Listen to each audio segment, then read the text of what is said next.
Toto je prvé video nahraté na YouTube. Od tej doby sa nahrali miliardy ďalších a my sme si pre vás pripravili 5 tých najstrašidelnejších videí.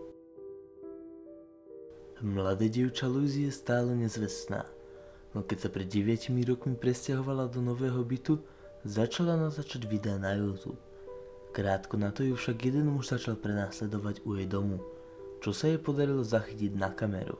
Ale tu nekončilo. Muž začal byť stále viac a viac odvážnejší a začal sa dobývať do jej domu, čo sa mu aj podarilo.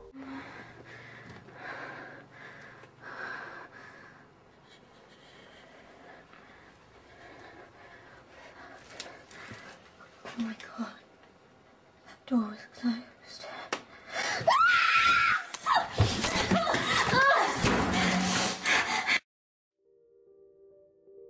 Naše ďalšie video pochádza z Indie, kde pri nočnej ceste autom narazili dedinčania na starenu v bielých šatách, ktorá ich začala naháňať a prenasledovať. O pravosti tohto videa sa viedli dlhé diskusie, ale krik a beznádej v hlase jedného z cestujúcich v aute tomu dodáva na dôveryhodnosti.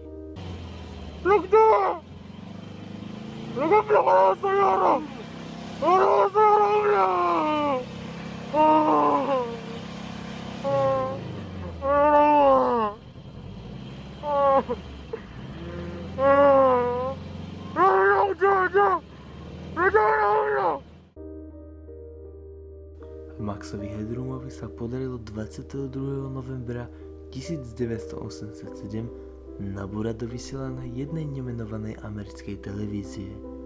Toto sa mu podarilo už niekoľkýkrát.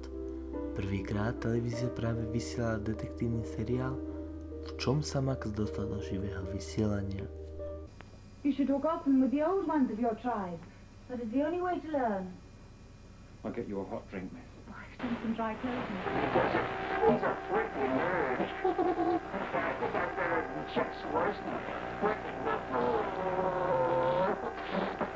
Jesus.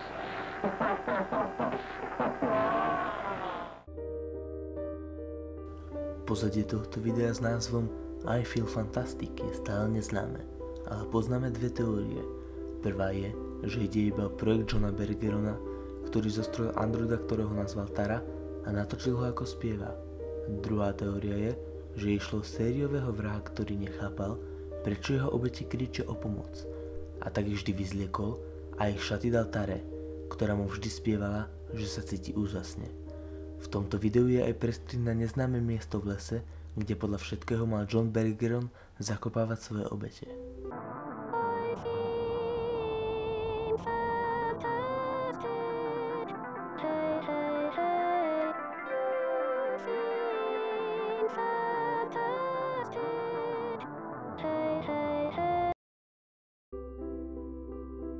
Študentka Elisa Lam, ktorá z neznámych dôvodov zmizla, a až po pár dňoch ju našli, keď sa hostia v hoteli začali sťažovať na farbu a chuť vody.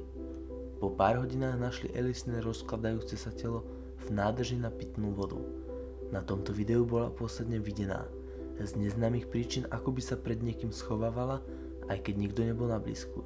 A potom sa začala správať ešte divnejšie, ako by prestala ovládať svoje vlastné telo.